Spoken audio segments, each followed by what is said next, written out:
Thank you, Dean Williams, and thank you all, especially my fellow graduates, for honoring me with this opportunity. I'd also like to give a special thank you to my grandfather, Emil Spieth, who graduated from Georgia Tech, class of 1960, for joining me here today.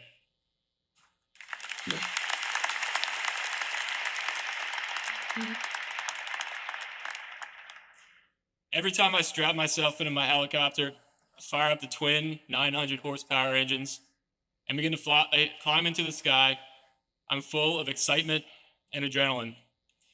Yet, even after 5 years of flying, 7 years worth of engineering degrees, I'm still not convinced it isn't just magic that keeps these things in the air.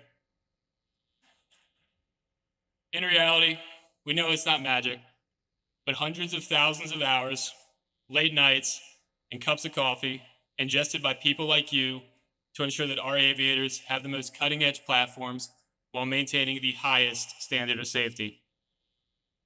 When aviators take an aircraft in the sky, significant trust and gratitude are placed in engineers. Aviators put trust in our calculations, our designs, and our integrity to not cut corners. Physicist Freeman Dyson once stated, "Aviation is a branch of engineering that is least forgiving of mistakes." But it takes more than aerospace engineering to keep machines in the air. Other forms of engineering, represented by my fellow students, contribute to this amazing field. It takes a team of dedicated engineers to do it right the first time and every time, because lives depend on us. The Rambling Wreck has produced many heroic aviators who have pushed engineering to the limit. Take Captain John Young, for example. Georgia Tech, class of 1952, as the only man to see space from 4 different spacecraft, his life depended on heat shield tiles and solid rocket boosters, among thousands of other components which had potential to fail. Or Colonel Richard Dutton, Georgia Tech, 1951, he trusted his life to an F-105 ejection seat when he was shot down over North Vietnam in 1967 and held captive in the Hanoi Hilton for 5 years.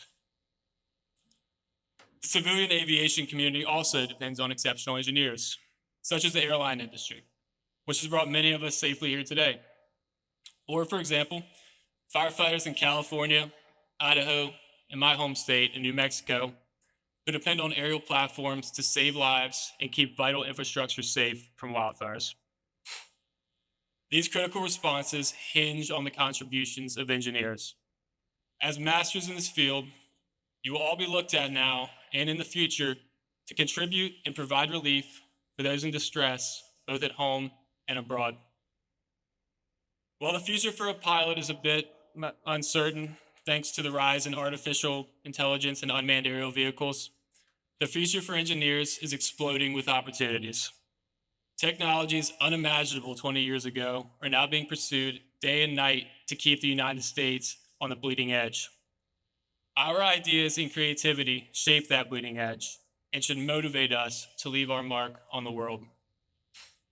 The aviation community I represent will certainly look to us for guidance and ingenuity to keep us ahead of our adversaries. After we depart this pavilion today, we're no longer students, but innovators, visionaries, and leaders. The degree we're walking away with isn't just a piece of paper, it's empowerment. Be empowered to take the path less traveled, take bold, meaningful risks, and have the courage to go against the grain. If you leave with nothing else today, remember that you are the backbone of innovation and the future of your industry. The future of AI, robotics, medical technology, nuclear power, sustainability, and more. And for my fellow aerospace engineers, above all, never forget that the operators and their families are counting on your expertise. They're trusting you to provide solutions that are not only capable, but dependable to bring them home.